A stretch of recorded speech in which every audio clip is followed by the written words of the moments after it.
झनक की शादी रोकने के लिए अनिरुद्ध विनायक के साथ प्लानिंग बनाता है। हालांकि वो इस फैसले के कहीं ना कहीं खिलाफ भी जाता है और फैसला करता है कि वो झनक को एक नई एड दिलवाएगा ताकि शादी इसकी हो ना पाए और ये कहीं और बिजी हो जाए। बात करें एपिसोड की स्टार्टिंग की, तो एपिसोड की स्टार्टिंग घर से होती है। झनक पे गुस्सा तो कर रहे होते हैं, लेकिन अनिरुद्ध बोल देता है कि ये बहुत थकी हुई है, इसे आराम करना चाहिए। ये अंदर चला जाता है। हालांकि अर्शी इसके साथ में जाती है ताकि वो इसको मैनिपुलेट कर सके, लेकिन एक बहन होने का फर्ज भी यहाँ पे निभाती है। हालांकि साथ में छोटन भी जाता है ताकि वो अर्शी पे नजर रख सके। अब जाती है जब अर्शी उसके साथ में उसके कमरे में, तो वो पूछती है कि आखिर तुम्हें ठंडाई किसने पिलाई थी, तुम याद करो। लेकिन छोटन बोल देता है कि झनक तुम कुछ भी मत बताओ, इस सारे से बता रहा होता है और झनक वहाँ पे कुछ नहीं बताती। अब अर्शी बोल देती है कि देखो तुम्हें लड़के देखने वाले आ रहे हैं और प्लीज तुम इस बार ना मत करना, और हाँ सब कुछ कोऑपरेट करना के साथ अच्छे से काम हो सके। और हाँ इस चीज को बोलने के बाद में वहां से निकल जाती है। लेकिन छोटन समझाता है कि हम तुम्हारे साथ में है और कोई भी प्रॉब्लम्स अगर तुम्हारे साथ में होती है तो सबसे पहला तुम्हारी रक्षा करने का हक मुझे मिलेगा। और बस वो चला जाता है यहाँ से, क्योंकि पैसे उसके पास भी खत्म हो रहे हैं। और यहाँ पे एक और मजेदार स्टोरी लाइन पता चल जाती है, क्योंकि एक नया कैरेक्टर जो इसके अपोजिट में आ रही होती है वो सच में एक पॉजिटिव कैरेक्टर की रोल प्ले करती है, जो कहीं ना कहीं बिपाशा की अगेंस्ट होती है। दो मजेदार भी होता है। हालांकि यहाँ से जब चला जाता है तो अनिरुद्ध आता है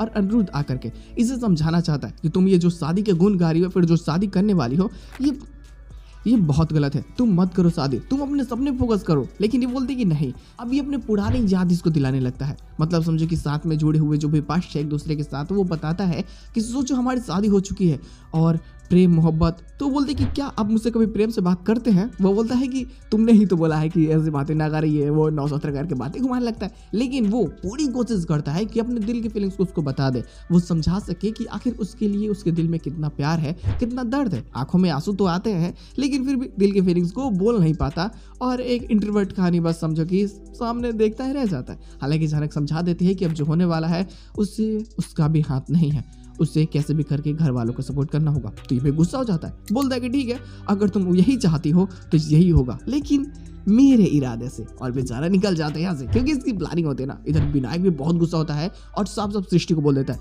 कि अगर तुम झनक की शादी किसी ऐसे इंसान से करने वाली हो जिसके बैकग्राउंड के बारे में पता तक नहीं है, शादी होने नहीं दूंगा। मैं अपनी पूरी ताकत लगा करके झनक की शादी रोक दूंगा। यहाँ पे उसको ब्लैकमेल करती है इमोशनली अर्शी, क्योंकि समझाना चाहती है कि मैं अनिरुद्ध से प्यार करती हूँ और अनिरुद्ध की शादी तो ऑलरेडी झनक से हो चुकी है। अब बताइए मैं अनिरुद्ध के बिना कैसे जिंदा रहूंगी? ये सारी बातें सुन करके विनायक का दिल पसीज तो जाता है, लेकिन फैसला कर लेता है कि वो शादी तो नहीं होने देगा। अब चाहे कैसे भी हो जाए, झनक अपने सपने को पूरा करना चाहती है तो उसे पूरा करना ही होगा। हालांकि इसके साथ एपिसोड की एंडिंग करते जाती है, उसके सीन में ही 50-50 स्टोरी लाइन में पता चलती है। अब देखो ये 50-50 है तो बातें भी अजीब है, क्योंकि अब जब लड़के वाले आ जाते हैं देखने के लिए, शादी परफेक्ट सब कुछ शूट हो जाती है और सही से सब कुछ चलने लगता है, तो अनिरुद्ध फैसला कर लेता है कि वो झनक के सपने को ऐसे टूटने नहीं देना चाहता। पता नहीं कितनी गालियां खाई है उसने सिर्फ और सिर्फ झनक के सपने को पूरा करवाने के लिए। तो अब फैसला करता है कि वो शादी तो नहीं होने देगा। तो पता चलता है कि एक एड शूट तो है, लेकिन इसका डेट तब है जब समझो कि शादी होने वाली होगी। मंडप के वक्त में अब एड शूट करवानी है, तो झनक को लेकर के ये गायब हो जाता है। अब जब गायब होता है ना, तो ये यहाँ तो तेजस होता है, तो गुस्से में पूरा भाग बबूला हो जाता है। ये टोपी ओपी अपना हटाता है और फिर सबके सामने आकर बताता है कि आखिर ये हो क्या रहा है। फिर यहाँ से भी वो भाग गई है। लेकिन जब घर वालों को पता चलता है कि वो दूल्हा कोई और नहीं बल्कि तेजस था, और अब सच में ये नेक्स्ट लेवल तबासे जाता है, क्योंकि यहाँ पे सृष्टि की सच्चाई सामने आती है। और फाइनली जब वो दोनों वापस आते हैं एड शूट से, अब किसी को ये बातें पता नहीं होती है। अब हो सकता है कि इसमें विनायक इन्वॉल्व हो ऑलरेडी या फिर नहीं, क्योंकि छोटन और अनिरुद्ध तो ये तो होने नहीं देंगे कि शादी हो जाए। इतनी आसानी से वो बिल्कुल ही मानने वाला नहीं है। तो धमाका तो क्रिएट करेगा ही करेगा, और झनक को गायब करने की प्लानिंग हो सकता है मजेदार हो, या हो सकता है कि भाई उसको किडनैप ही कर ले।